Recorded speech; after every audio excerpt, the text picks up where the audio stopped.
네, 오늘 누가복음 9장 51장에서 62절까지의 말씀으로 나는 제자입니까? 라는 말씀을 오늘 말씀 선포하겠습니다. 여러분, 새로운 길을 가기 위해서는 새로운 결심과 각오가 필요합니다. 새해가 되면 이제 벌써 2월달이 돼서 새해 1월달이 되면 많은 사람들이 대개 새로운 마음을 갖습니다. 새로운 각오로 어떤 고를 정해서 그렇게 나아가는 경우가 많이 있습니다. 개인도 가정도 교회 공동체도 마찬가지입니다. 예를 들어서 운동을 열심히 해야지라고 하면 운동에 안 하셨던 분들은 운동을 하기 위해서 준비하면서 계획을 세우고 그렇게 새로운 마음을 먹고 각오로 임하게 됩니다. 영적으로도 말씀을 또 기도를 어떻게 해야지 하고 계획을 세우는 저와 여러분들의 모습이 있었습니다. 여러분, 구체적으로 새로운 결심을 하고 각오를 한다는 것, 이것은 오늘 본문에 나와 있는 말씀처럼 제자가 되는 일에도 마찬가지입니다. 예수님이 원하시는 새로운 삶의 가치관과 태도가 분명히 있어야 된다는 것을 우리에게 오늘 이 본문을 통해서 말씀하십니다. 오늘 저희들이 읽은 본문은 제자의 새로운 모습이 어떤 모습이 되어야 되는지, 진정한 제자가 되기 위해서 어떤 모습을 요구하는지 주님이 말씀하고 계십니다. 예수님의 제자가 누구인지, 어떻게 하면 제자가 되는지 분명하게 오늘 본문 누가복음 9장 51절에서 62절 이 본문을 통해서 우리에게 제시해주고 있습니다. 제자의 사전적인 의미를 찾아보면 스승으로부터 교육을 받은 사람이 제자의 정의가 그렇게 적혀져 있습니다. 다른 말로 스승이 가는 길을 따라가고 따라 사는 사람, 그 사람을 제자라고 말합니다. 기독교에 우리가 믿는 이 크리스찬의 제자는 그럼 어떤 의미입니까? 우리의 주인 되시고 우리의 하나님 되시는 예수 그리스도의 가르침을 받아서 따라 삶을 살아가는 사람이 우리 기독교에서 말하는 제자의 의미입니다. 성경에 제자라는 말이 269번이나 나옵니다. 그런데 크리스찬이라는 그리스도인이라는 말은 단 3번밖에 나오지 않습니다. 269번이나 나오는 제자의 의미, 그것이 왜 이렇게 많이 쓰여졌을까? 또 그리스도인이라는 이 단어는 성경에 불과 3번밖에 쓰여지지 않는 이유는 무엇일까? 여러분, 그리스도인은 외부의 사람이 예수님을 따라가는 사람을 보고 그리스도인이라고 불렀던 것이고, 제자라는 것은 주님을 따르는 사람, 삶에서 그렇게 예수님을 닮아가고 그렇게 추구하는 사람의 모습이 제자. 그래서 제자가 되는 것이 사실은 저와 여러분들의 우선 순위입니다. 제자가 될 때 외부에서 다른 사람들이 볼 때 그리스도인으로 보게 되는 것입니다. 제자는 그 길을 가기 위해서 어떤 고난도 희생도 감수해야 된다라고 성경은 제시하고 있고 또 주님은 말씀합니다. 예수님 다음과 같은 사항들을 말씀하셨는데 제자가 이런 것이다 라고 예수님이 말씀하셨는데 어떻게 얘기하셨냐면, 나를 따르면 너희가 고통을 당할 거야. 나를 따르기 위해서는 너희들이 절대로 순종하고 복종해야 돼. 그리고 나를 따르기 위해서는 다른 사람들을 열심히 섬겨야 돼 라고 말씀하고 있는 것입니다. 보네포 목사님은 그리스도께서 제자를 부르실 때는 그로 하여금 와서 죽으라 명령하시는 것이다 라고 정의를 내리고 있습니다. 그리스도께서 제자를 부르실 때, 저와 여러분들을 부르실 때 제자는 무엇이냐면 come, 와서 die, 죽으라는 것입니다. 그것이 제자의 삶이라고 이렇게 정의를 한다는 것입니다. 예수님과 제자들은 예루살렘을 향해 올라가기로 마음을 굳게 먹습니다. 그래서 갈릴리 지방에서 이 유대 지방으로 내려가기 위해서는 사마리아를 거쳐야 되는데, 그 당시에 이 유대인들은 사마리아 사람들을 인간으로 취급하지 않았던 상황들입니다. 혼혈 민족이라고 증오해서 그 지역을 피해서 그 지역을 지나면 빨리 갈 수 있는데 돌아서 갔기 때문에 이 사마리아 사람들과 접촉하는 것을 싫어했던 그 당시의 상황입니다. 근데 주님은 그것을 생각하지 않으시고 제자들 일부러 미리 보내서 사마리아로 먼저 보내는 그러한 일들이 오늘 본문에 나오고 있습니다. 숙박할 장소를 준비하기 위하셨을 것이라고 추측을 합니다. 누가복음 9장 51절 52절에 보면 성경이 이렇게 나옵니다. 예수께서 승천하실 기약이 차감해 예루살렘을 향하여 올라가기로 굳게 결심하시고 사자들을 앞서 보내심에 그들이 가서 예수를 위하여 준비하려고 사마리아인의 한 마을에 들어갔더니, 여기까지는 좋은데 그러나 사마리아 사람들은 예수님과 일행을 거부합니다. 이를 본 야고보와 요한이 분노하기 시작하고 급기야 그들을, 이 사마리아 사람들을 멸해달라고 예수님께 요청을 합니다. 그러나 예수님은 제자들의 제안을 꾸짖으시며 다른 마을로 가시게 됩니다. 예수님과 제자들의 확연한 비교되는 모습이 나옵니다. 스승과 제자. 이 제자는 스승을 따라가는 모습, 따라 사는 삶이 제자라고 정의되어 있는데, 스승과 제자는 확연하게 비교되는 모습이 나옵니다. 그리고 새로운 장면이 나오는데, 아니 연장선상에서 어쩌면 제자도 제자의 모습을 이야기하고 있습니다. 57절을 저희들이 함께 보시겠습니다. 길 가실 때 어떤 사람이 여짜오되 어디로 가시든지 나는 따르니이다.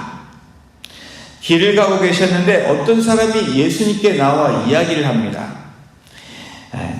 여러분, 이 누가복음에는 어떤 사람이라고 기록되어 있는데, 마태복음, 이 말씀과 비교되는 마태복음, 똑같은 말씀이 마태복음 8장 19절에 나오는데, 마태복음 8장 19절에는 어떤 사람이, 이 기자 마태는 이렇게 기록합니다.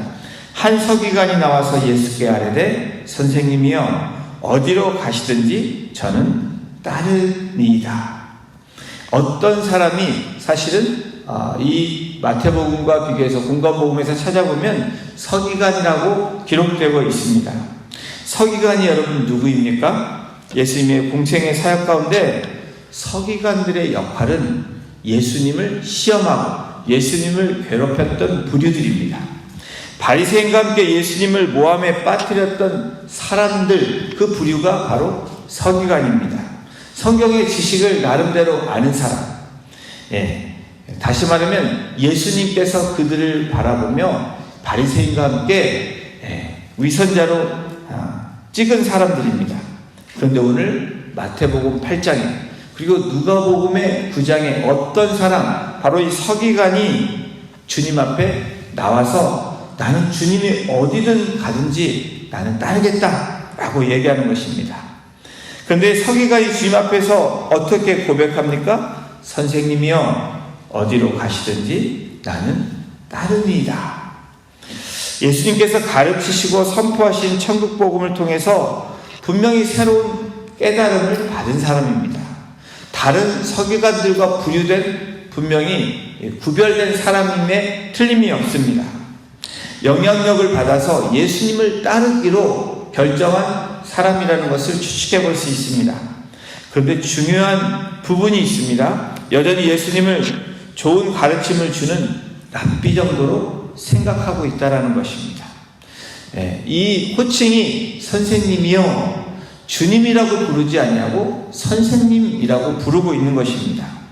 자신의 삶을 주관하시도록 자신의 삶을 주님께 내어드렸다면 이 서기관은 어떤 한 사람은 어떻게 얘기해야 됩니까?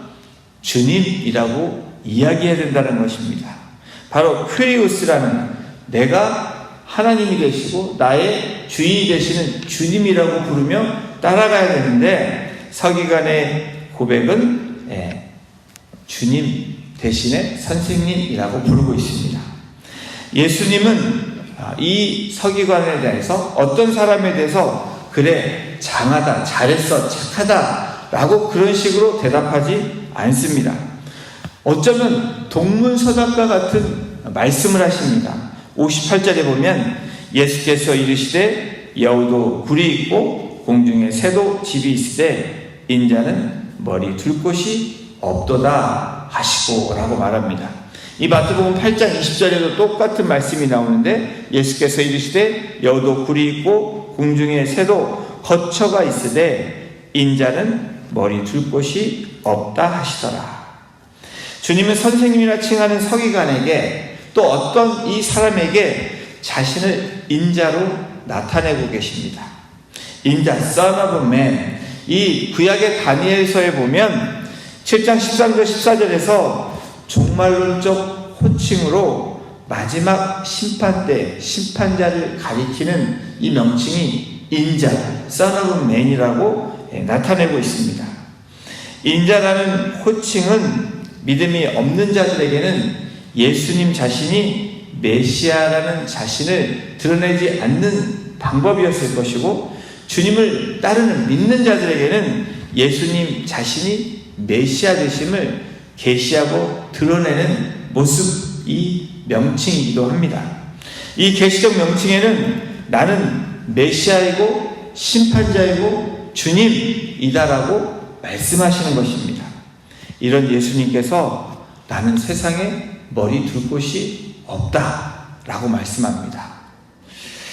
여러분, 예수님께서 이렇게 말씀하신 이유가 무엇입니까? 예수님은 이 땅에 초점을 맞추지 않으셨다라는 겁니다. 이 누가복음에 나오는 또 그리고 마태복음 이 8장에 나오는 이 예수님의 이 말씀은 사실은 예수님이 인기의 해가 돼서 이제 준비회가 끝나시고 공생애를 시작하고 많은 사람들이 따라 나섰던 바로 천국복음을 전하는 그 시작의 시점입니다.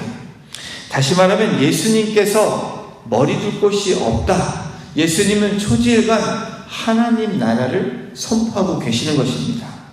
바로 하나님 나라에 초점을 두고 따르는 사람들에게 말씀하고 계시는 것입니다.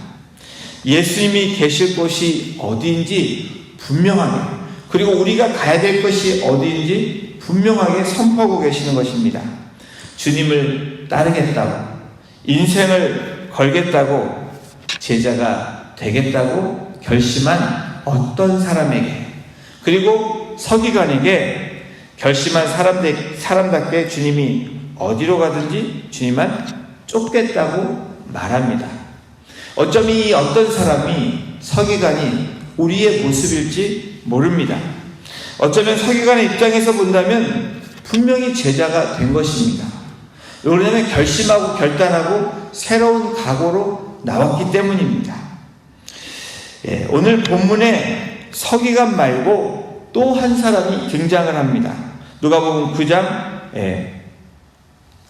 58절에 보면 이렇게 나옵니다. 예수께서 이르시되 여우도 굴이 있고 공중에 새도 집이 있으되 인자는 머리 둘 곳이 없다. 그리고 이 다음 절에 보면 59절이죠.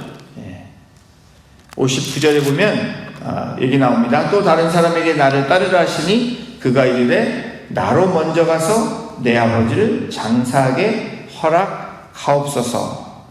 두 번째 사람은 제자 중에 한 사람으로 주를 따르기 전에 부친을 장사 지내고 가겠다고 말을 합니다.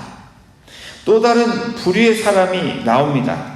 그러한 요청에 예수님은 한마디로 거절하십니다. 이런 요청은 사실 당연한 겁니다. 일반적으로 그렇게 얘기할 수 있습니다. 장사 지낼 수 있고, 그리고 유대인의 관습에 부모가, 아버지가 돌아가셨을 때 자녀가 장사 지내는 것이 그 문화의 풍속입니다. 일상적인 삶에서 합리적인 이야기입니다. 그렇게 요청할 수 있는 것입니다. 이런 요청을 함에도 불구하고 예수님이 이런 요청 이면에 무엇라고 단호히 왜 거절을 하셨을까? 이 요청 이면에는 예수님은 중심을 보셨기 때문이라는 것입니다. 할 수만 있으면 예수를 따름으로 고난을 회피하고자 하는 이 중심, 이 사람의 본 모습을 보셨기 때문에 그렇습니다. 이와 같은 그의 마음을 아시는 주님께서 강권적으로 말씀하시는 것이 무엇이냐면, 주님은 지금 할 일이 무엇인가를 분명하게 말씀하시는 것입니다. 제자에게 말씀하시는 분명한 말씀, 그것이 오늘 우리들에게 분명하게 또한 말씀하시는 말씀입니다. 누가복음 9장 60절을 보십시오. 이르시되 죽은 자들로 자기의 죽은 자들을 장사하게 하고 너는 가서 하나님 나라를 전파라 하시고.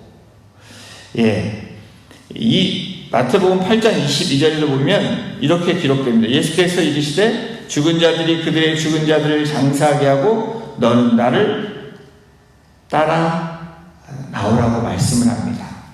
나를 따라오라고 말씀하시는 분명한 이유는 하나님 나라를, 하나님의 복음을 전파라는 의미입니다. 주님의 명령은 죽은 자들이 그들의 죽은 자들을 장사하게 하고 너는 나를 따라 하나님 나라를 전파라고 명령하시는 것입니다. 어떤 사람, 이 서기관은 이상만을 추구하여 지나치게 열정적이고 적극적인 부류의 사람들이라고 우리가 생각해 볼 수 있습니다. 또 다른 사람, 제자 중에 한 사람은 이 세상에 대한 미련을 버리지 못하고 영적인 일에 미지근하고 소극적인 사람을 예를 들 수 있습니다.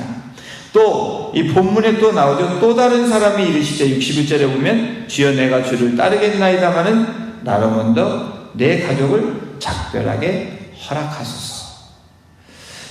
여기에도 주님이 단호하게 말씀하십니다. 예수께서 이르시되 손에 쟁기를 잡고 뒤를 돌아보는 자는 하나님 나라에 합당하지 아니하니라. 바로 제자가 되려면 어떠한 모습이 되어야 되는지 분명하게 말씀합니다. 사랑하는 성도 여러분, 예수를 따르는 길, 제자가 되는 길은 고난과 자기 부인의 길이라고 저와 여러분들은 수없이 많이 들었고 말씀을 통해서 우리가 묵상도 하고 읽어보았던 말씀입니다. 그런데 예수를 따르는 일은 이 땅의 축복과 안정 대신에 엄청난 대가와 희생을 치러야 된다라고 주님은 말씀하고 있는 것입니다. 고난과 희생이 아무리 클지라도 여러분 결코 망설이거나 주저하지 말라라고 오늘 본문을 통해서 우리에게 말씀하십니다. 어떤 사람, 서기관, 제자 중에 한 사람, 그 사람에게만 이 말씀이 적용됩니까? 오늘날 저와 여러분들에게 주님을 따르기로 하고 예배하러 오인 저와 여러분들, 바로 그리스도인이라고 제자가 되기위해서 몸부림치는 저와 여러분들에게 또다시 주님은 말씀하는 것입니다. 결코 망설이거나 두려워하지 말라라고 말씀합니다. 여기에는 결단과 용기가 필요합니다. 초대교회 역사를 봐도 왜 그렇게 무모할 정도로 그렇게 죽음을 선택했을까? 그 이유는 단순합니다. 심플합니다. 세상에 이 땅에 소망을 두지 않았기 때문에 그렇습니다. 이 땅은 사는 연수가 짧지만 저희가 가야 되는 영원한 나라는, 하늘나라는 영원하기 때문에 결코 망설이거나 주저하지 않았다라는 겁니다. 오늘 본문에 세 사람, 어떤 사람, 또 다른 사람, 또 다른 사람이 나옵니다. 이 다른 사람을 통해서 우리에게 주시는 정확한 메시지가 있습니다. 주님은 관객과 제자를 분리하신다는 것입니다. 우리가 예배는 드리지만 관객이 될지 제자가 될지, 아니 관객인지 제자인지 주님은 분명하게 분류하신다는 것입니다. 오늘 이 본문을 통해서 또 다른 이 메시지를 주시는데, 그리스도를 믿는 자만이, 그리스도를 따르는 자만이 희생과 그리고 그 고난을 당연하게 받아들이는 자만이 제자가 될 수 있다라고 말씀하시는 것입니다. 예, 한 손에는 한 발은 세상에, 한쪽은 또 주님 나라에 거치는 것은 올바른 제자도 이 제자가 될 수 없다라는 것을 말씀합니다. 또 제자는 오늘 본문을 통해서 대가를 치러야 된다라고 말씀합니다. 여러분, 희생 없이 대가 없이 얻어질 수 있는 것이 없습니다. 주님이 우리에게 보여주신 그 좋은 이기세풀이 바로 그것입니다. 또한 신앙은 오늘 본문을 통해서 우리에게 주시는 이 교훈은 차선이 아니라 최우선의 길이라는 것입니다. 여러분, 가장 중요한 것이 무엇입니까? 믿음이라고 우리가 수없이 외칩니다. 수없이 말합니다. 믿음을 주시옵소서. 그리고 믿음을 가져야 된다는 것을 알고 있습니다. 이것은 여러분 차선이 아닌 최우선순위라는 겁니다. 우리의 우선순위를 분명하게 정할 때 그 길을 따라갈 수 있게 된다는 겁니다. 사랑하는 성도 여러분, 오늘 본문은 우리가 희생 없이 주를 따른다는 것이 불가능하다라는 것을 말씀합니다. 주님이 단호하게 이야기하시는 것이 무엇입니까? 중심을 보시는 주님께서 당연히 문화에, 그 상황에 주님이 인자하시고 그리고 긍휼이 많으신 분이 그렇게 단호하게 얘기하시는 이유가 무엇이겠습니까? 딴 마음을 품었기 때문에 그렇습니다. 여러분, 솔로몬의 예를 들어보겠습니다. 솔로몬이 하나님께 간구한 것이 무엇입니까? 지혜를 달라고 간구했습니다. 지혜를 달라고 결정했기 때문에 하나님이 주신 것이 아니라 그 동기가, 그 갖고 싶은 그 동기가 하나님 보시기에 합당하고 하나님 보시기에 귀하셨기 때문에 솔로몬에게 지혜를 주셨을 뿐 아니라 어떻게 합니까? 그 모든 것을 더하셨다는 것입니다. 사랑하는 성도 여러분, 아무런 희생 없이 복과 생명을 얻으려고 하는 우리들에게 어쩌면 그냥 제자가 되기 위해서 형식적으로 따르는 어쩌면 우리들의 마음을 하나님이 아시고 다시 한번 주님이 우리에게 오늘 이 본문을 통해서 말씀하시고 있는 것입니다. 지금의 현재가 아닌 영광스러운 미래를 바라보면서 그리고 주를 위해 희생할 수 있는 참 신앙 제자가 되기 위해서 저와 여러분들은 오늘도 기꺼이 주님이 가신 길, 주님이 말씀하신 그 장소, 그 길로 우리는 걸어가야 된다는 것입니다. 우리가 공동체 안에서 직분을 받습니다. 그리고 주님을 따라야 되는 분명한 부르심이 우리들에게 있습니다. 또 세상에서, 가정에서, 또 우리가 이웃에서 해야 되는 부르심들이 있습니다. 그 부르심에는 희생이 있고 그 부르심에는 고난이 분명히 따릅니다. 그러나 여러분, 희생과 고난 뒤에는 무엇이 있습니까? 영광이 있다는 것입니다. 하나님이 우리를 의롭게 하시고 영화롭게 하신다고 분명히 말씀으로 약속을 하셨습니다. 그 약속을 믿으시며 오늘도 그 길을 걸어가시는 복된 성도님들 한 분 한 분 되시기를 주님의 이름으로 축원합니다. 기도하시겠습니다. 하나님, 그렇습니다. 우리가 주님을 따르는 일은 주저할 일이 아니고 기꺼이 예수 그리스도가 가신 그 좁은 길, 좁은 문으로 가는 것임을 다시 한번 오늘 본문 말씀을 통해서 우리에게 말씀해 주시니 하나님 감사합니다. 오늘도 작은 예수로 주님을 따르는 몸부림치며 주님의 그 길로 우리의 발걸음을 옮기고 우리의 시선을 옮기고 우리의 마음을 옮겨서 하나님 기뻐하시는 그 삶으로 살아갈 수 있도록 우리 성도님과 우리 가정과 우리의 공동체가 될 수 있도록 주께서 인도하여 주시옵소서. 감사드리며 이 모든 말씀을 우리를 보내주신 예수님의 이름으로 감사하며 기도드렸습니다. 아멘.